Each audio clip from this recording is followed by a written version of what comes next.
Okay, I think maybe we were talking about this. Maybe we should get into our videos. We want to maybe have you react. I know you said you wouldn't comment on other drivers, but we're gonna try. We're gonna show you because here's the thing, Brad. Some of these boys are out here doing some crazy training. Oh wow! Okay. Yeah. How do we feel about this? How do you think this helps you? I think, it takes some fitness to do that. It takes some strength to do that. I wouldn't want him getting injured. That's for sure. Right. Well, okay. So if you saw Max do that, would you be having a panic attack? I would certainly be investigating the safety and demands that it might put on the body. Yeah, and okay. When was it? It was 14th of January, so he's a long way away from a race. So that's So even if you could rehab a broken neck for sure. You could definitely massage that out.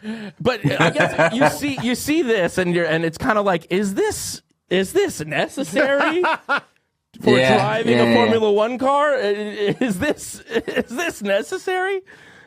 I think also, training can be boring sometimes, putting the miles in on the ground, doing the same old strength exercises over and over again. And I know certainly last year we got into a bit of paddle. I don't know if you've seen the game that's kind of swept around Europe. And actually that provided a really nice sort of 90 minutes of cardio. So we'd switch a couple of sort of run sessions out for a couple of sort of games of paddle a week.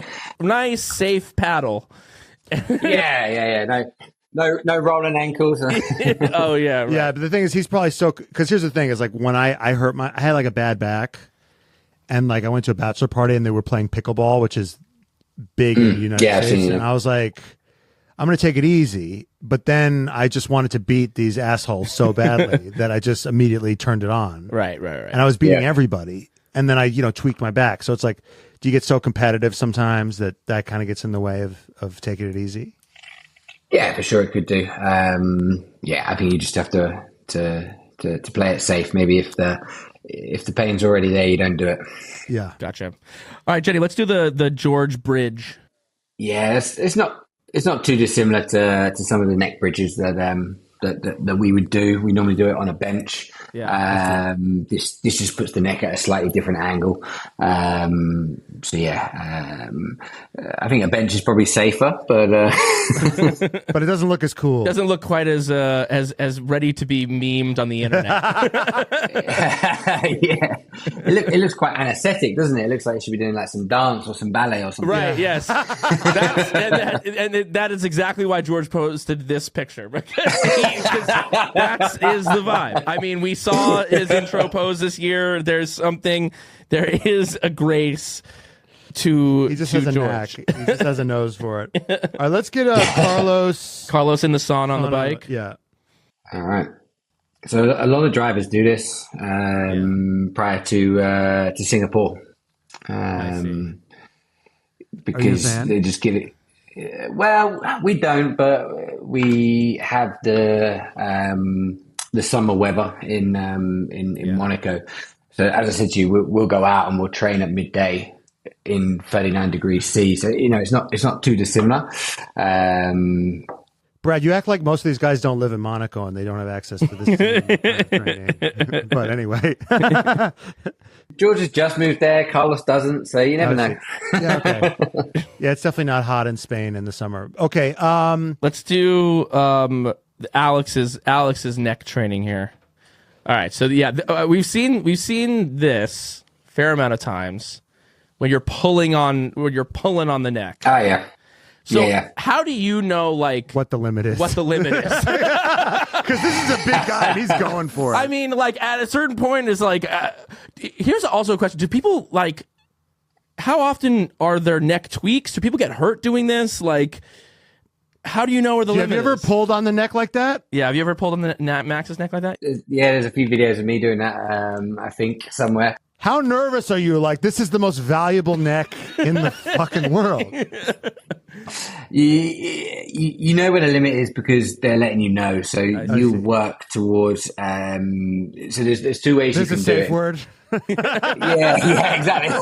Red. Pineapple. Yeah, we get out of there. But there's actually a scale. So where Patrick is pulling Alex there, you can see the grey thing. That's a scale, and it's measuring probably the kilograms that he's pulling. So they'll know where they can go to in that sense. Okay. So he's not just eyeballing it. I see. No. I could tell by the veins in his eyeballs bulging that where the limit is. I see. But you can as well, because there's a simple but also very good rating scale. It's called rate of perceived exertion, or RPE. Yeah.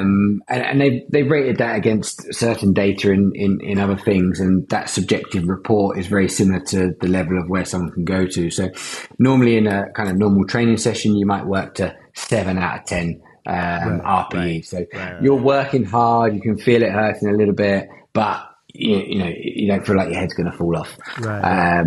And then you can govern it around that sort of scale. So you're not going to like the 1 rep max of the neck. You're doing just below that. No, you'll try and work. We normally work anywhere between sort of a couple of seconds to 10 seconds. So some corners can be up to sort of 7-8 seconds, and they need to hold that for that entire period of time. And then sometimes it's fast and sharp that you want to work. So you work both. Gotcha. All right, Jenny, let's do the Bain treadmill. Can you explain what this is? Okay, yeah, this. So they're doing a VO2 max test there. Yeah. So they're trying to measure oxygen in, oxygen out. They'll do some lactate tests and blood tests, monitor the heart. It's basically a measure of your cardiovascular fitness. Yeah. So it's diagnostic. Yes. Yeah. And does everyone do this? Yeah. So you do this with Max? Yep. Yeah, every year. Okay.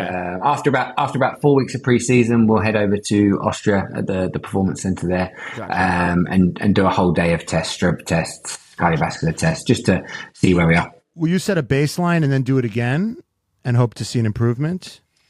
You can do. For us, it's just a kind of marker of where we are. We don't really have what you would love to do is kind of do it pre-season, do it around summer break, do it at the end of the year. Yeah.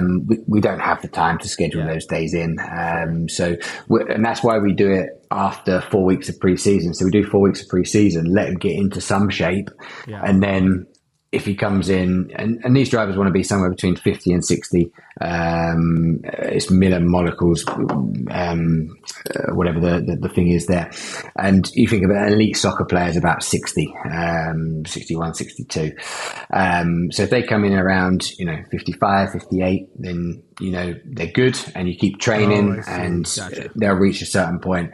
If they're like 48, then you might think, okay, we're going to do another 4 weeks of training and then retest. Oh, there is like a benchmark. Yeah. So we showed you all those videos. We feel like it's interesting because all the drivers put out these videos of them in the Bain mask and them in the room. Jenny, can you pull up the clip? Can we pull up what I'm talking about? Then Max, he posted this workout, and I'm curious if this is a Brad Skeins approved workout, or what I'm really curious of was Max trolling the ice climbing with this workout that he posted. Is this mind games? Is this mind games? What is this? Yeah, this is a That very lower back is curved, Brad. This back is curved. And how small is that kettlebell? That kettlebell's Speak to this. Did this. you program this exact workout? yeah. So this is a very light lower back day session. This is us just getting moving, doing a bit of mobility, adding a bit of weight to it. It's yeah, we'd had a tough week. Well, I because when he posted that, it was like the day after, and I couldn't. I was just like, because you choose what to post, blah blah blah. And I was like, I just can't help but feel like this is like Charles Leclerc is on the shaking hands with death on the side of the mountain, and Max is like, this is a 10 kg kettlebell. I'm just getting my lower back warmed up, guys. Yeah. He's got his cats in the background. Yeah, his cats are in the background. There's got to be some kind of commentary about about like, yeah, you guys are doing all this extra shit and I'm just chilling at home. We do. It does feel like it does feel like I'm just doing Peloton workouts over here. Yeah, that is kind of from the public. The vibe is that, you know, you guys, it's the lady doth protest too much. I'll see you on track. Yeah, my neck's just as strong as your guys's, and you know what? I'm better at driving than you as well. Yeah. And that's the thing, actually, and it's a conversation we've had before, because we have the markers that we need to get to. We have our KPIs, as it were, and how you get there doesn't really matter. So we managed to do it in, you know, the most time efficient way, the most enjoyable way for Max, and it doesn't impact on the other stuff as much. And you know, that was a big thing that we targeted. So. You know, it's you can do lots of different stuff to get there. Gotcha. What's your best way to get him to hit that last rep? Do you yell at him? Do you curse at him? Do you positive stuff? What's the way to get that last rep? No, it's you know, it's similar to how he approaches everything. He doesn't like working out, you know. Everybody knows that. But when he's in the session, he gets after it, and you know, it's just shifting that mindset. He might not want to do it. He might not want to do it ever again. But you know, there's not too much encouragement needed actually in session, which is always nice. It's nice to work that way.